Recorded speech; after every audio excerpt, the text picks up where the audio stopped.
is a huge question. Well, when one is afraid of escalation, like what are you afraid of? Like we have shown that even if you are marching into the Russian territory, there is not much of escalation because they're just going to, according to their plan, they keep destroying our energy infrastructure. They keep trying to take all our territories. And there is like not some big explosion that they are making right away. So the question is what the world is afraid of. We have already been showing that Russia can be punished, can be fought back, and should be fought back. Ukraine escalated drone attacks on Russia's central region, hitting residential buildings in 2 cities. In a statement on Telegram, the Ukrainian President, Vladimir Zelensky, called on Western allies to come to the country's aid. Let's welcome now the Ukrainian MP Kira Rudik. Hello to you, Kira. Hello, John, and thank you so much for having me. As always, you're welcome, Kira. Tell me, were you in the city last night? And if so, what did you see and hear of this raid? Oh, that was a terrifying night, right after we had our anniversary of independence over this weekend. So the air raid siren started like 3 a.m. And with some interruptions, today we had like one of the longest air raid sirens since the beginning of the full-scale invasion. So we spent the majority of the day in the bomb shelters, and we have heard many explosions throughout Kiev, mostly from working of our air defense systems. However, we also know that there were hits throughout Ukraine, and that energy objects were targeted and hit. The most concerning and the most terrifying part is that Russia was targeting the hydroelectric plant that is north from Kiev, and it's located over the dam to the river Dnieper. And if there would be a catastrophe like in the Novokakhovska Dam, it will be really terrifying and with massive destructions. Yes. So we know that Russians are trying to push us closer towards the total blackout. So after the air raid siren started, there were blackouts throughout city. We did not have energy and water for a long time. And right now, John, we are speaking, I'm using diesel generator to have electricity and internet. It is quite difficult to imagine, Kira, what it must be like to live under that threat from here, a place like here in London, where we are, as it were, safe and sound. I know you're used to these aerial attacks in Kyiv and other towns and cities in Ukraine. But tell me, Kira, what about the effect of all of this over such a period now on the mood of the Ukrainian people there in Kyiv and elsewhere? Well, you know, sometimes we think that we have used to going to the bomb shelters or being under constant threat. But the truth is, you cannot get used to that. You cannot get used to waking up in the middle of the night, trying to turn on your washing machine and have your, like, just prepare for another day, right? Or to have children study under the lights of the candle, like in olden days, because we do not have electricity.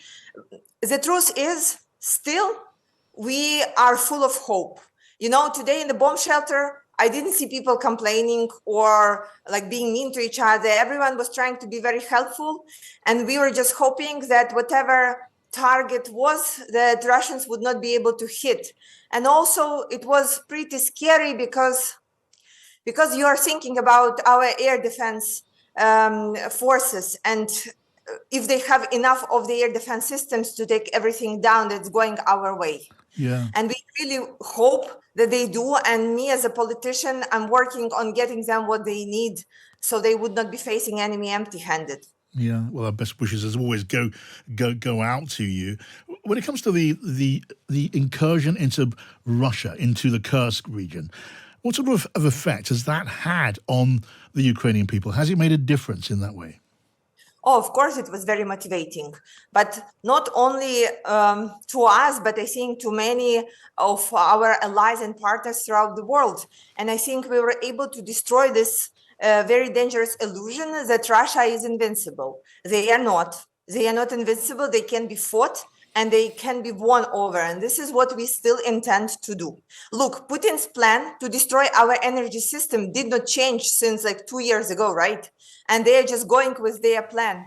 But we need to do what is up to us. And we need to make sure that we trust in our generals, and they are able to execute on the missions that they find suitable, to make sure that it's not that the Russian people are actually feeling that it's not only you as attacking when you're launching a war, but you will also at some point will feel the punch back, when it will be important for our allies to see that we still have a chance to turn the tide in this war. Yeah. And also to work against this idea that all Russians are against the war and it's only Putin's war. Well, we have proven it is not, and we want the whole world to see that.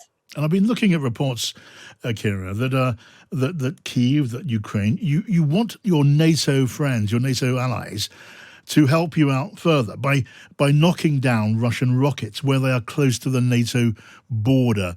Have you hoped that NATO may make that step, because it would be a significant step?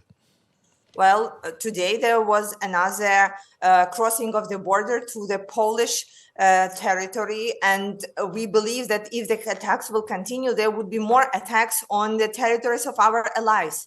And this is why it's not only for ourselves, but we are saying, well, if you want to take down the missiles before they reach your territory, it's a good time to do that.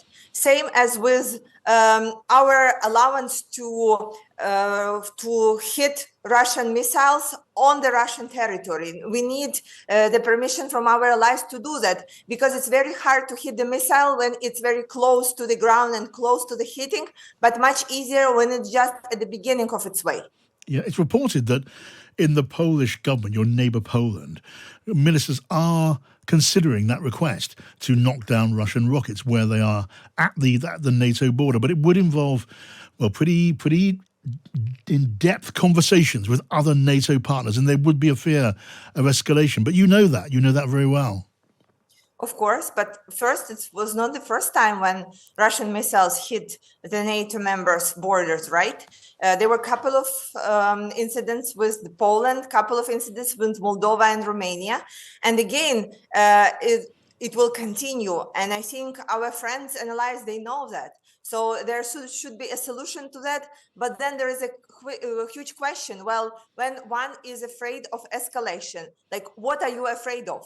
Like, we have shown that even if you are marching into the Russian territory, there is not much of escalation, because they're just going to, according to their plan, they keep destroying our energy infrastructure. They keep trying to take all our territories. And there is like not some big explosion that they are making right away. So the question is what the world is afraid of. We have already been showing that Russia can be punished, can be fought back, and should be fought back.